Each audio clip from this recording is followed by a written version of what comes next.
তো আমরা যে free fire, PUBG, call of duty এগুলো খেলি, এগুলো কিন্তু সবই ব্যাটেল রয়্যাল গেম। তো বন্ধুরা, আগে জেনে আসি এই ব্যাটেল রয়্যাল গেমের উৎপত্তিটা কোথা থেকে। আসলে কোনো কিছু হুট করে আবিষ্কার করা যায় না, কোনো একটা কিছু থেকে ধারণা নিয়ে একটা নতুন জিনিসের জন্ম হয়। তেমনই বন্ধুরা, মিশন ইম্পসিবল নামে একটা মুভি ছিল, যেটাতে একটা আইসল্যান্ডের মধ্যে কিছু মানুষ আটকা পড়ে যায় এবং একটা পর্যায়ে যে তাদেরকে বাধ্য করা হয় একজন আরেকজনকে হত্যা করার জন্য। এমন চলতে চলতে সর্বশেষ যে বেঁচে থাকে সেই হয়ে যায় জয়ী। এখান থেকে মূলত এই ব্যাটেল রয়্যাল গেমের জন্ম।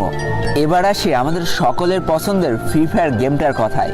ফ্রি ফায়ার গেমটা কোনো একজন মানুষ সৃষ্টি করেনি, এটা একটা কোম্পানি তৈরি করেছিল, আর সেই কোম্পানিটার নাম হলো গেরিনা, যেটা 2009 সালে স্থাপিত হয়েছিল। তো এই কোম্পানির মালিক ছিল ফরেস্ট লি, এবং যেটা সিঙ্গাপুর থেকে পরিচালনা করা হচ্ছিল।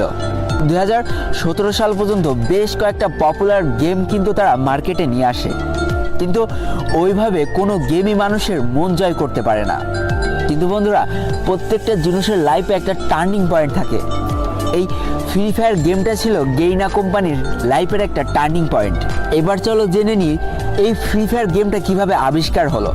2017 সাল পর্যন্ত ব্যাটেল রয়্যাল গেম বলতে আমরা পাবজিকে বুঝতাম, যেটা শুধুমাত্র কম্পিউটারে খেলা যেত এবং এক্সবক্সের মাধ্যমে খেলা যেত, অর্থাৎ গেমিং যে সামগ্রীগুলো আছে তার মাধ্যমে খেলা যেত। এবং বন্ধুরা, গেমারদের মধ্যে একটা চরম উন্মাদনা সৃষ্টি হয়ে গেল এই পাবজি গেমটাকে ঘিরে, যেটা শুধুমাত্র কম্পিউটার এবং এক্সবক্সের মাধ্যমে খেলা যেত। তো দেখো বন্ধুরা, আমরা আমাদের জীবনটা প্রতিনিয়ত আপগ্রেড করে থাকি। একটা সময় আমরা গেমিং বলতে খালি বুঝতাম কম্পিউটার এবং বিভিন্ন ভিডিও গেম সামগ্রী, কিন্তু যুগের সাথে তাল মিলিয়ে এই গেমারদের জীবনে আরও একটা নতুন সূচনা শুরু হলো, সেটা হচ্ছে মোবাইল গেমিং। আস্তে আস্তে মোবাইল গেমিংয়ের জনপ্রিয়তা পেতে শুরু করে। ঠিক এমন একটা পর্যায়ে এসে গেরিনা কোম্পানির মালিক ফরেস্ট লি, যে কিনা সিঙ্গাপুর থেকে বিলং করে, সে ভাবে যে কেমন হয় যদি মোবাইলে একটা ব্যাটেল রয়্যাল গেম চালু করা যায়। যেই কথা সেই কাজ। 2017 সাল থেকে শুরু হয় আমাদের এই ভালোবাসার গেমটা তৈরি করার কাজ। একটু একটু করে তৈরি করা হয় ফ্রি ফায়ার গেমটাকে। তো বন্ধুরা, তারা এমনভাবে গেমটা তৈরি করতে চেয়েছিল যেন প্রায় সব ফোনে এই গেমটা সাপোর্ট করে। তাই তো ভালো ফোন, খারাপ ফোন, সব ফোনে যাতে এই গেমটা খেলা যায় সেই চিন্তাকে মাথায় রেখে এই গেমটা তৈরি করার কাজ শুরু করে ফেলে।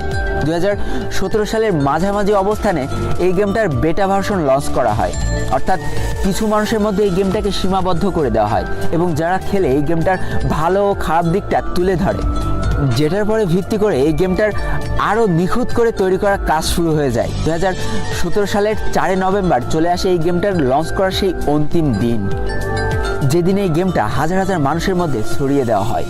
এবং এই গেমটার জনপ্রিয়তা পাওয়ার অন্যতম সেরা কারণ হলো এই গেমটা মাত্র 512 র্যামেও সাপোর্ট। কারণ বন্ধুরা, তখন আমার নিজেরই 512 র্যামের একটা ফোন ছিল, আর এটাই ছিল ফোনের প্রথম ব্যাটেল রয়্যাল গেম।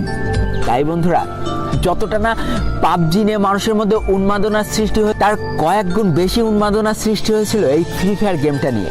2017 সালের লাস্ট ওই কয়েকটা দিনে 22টা দেশের মধ্যে টপ গেম ছিল এই ফ্রি ফায়ার গেমটা।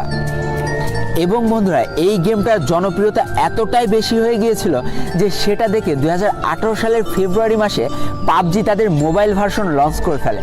কিন্তু ততদিনে হয়তো অনেকখানি লেট হয়ে গিয়েছে, কারণ সেই অল্প সময়ের মধ্যে কোটি কোটি মানুষের মন কিন্তু এই গেমটা জয় করে নিতে সক্ষম হয়েছিল।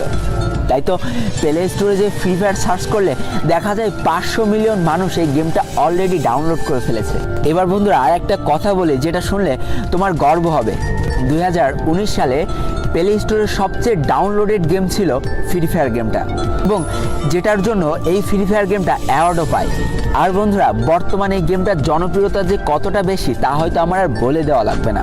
আবারও বলি, এই গেমটা এত নাম করা কিছু কারণ।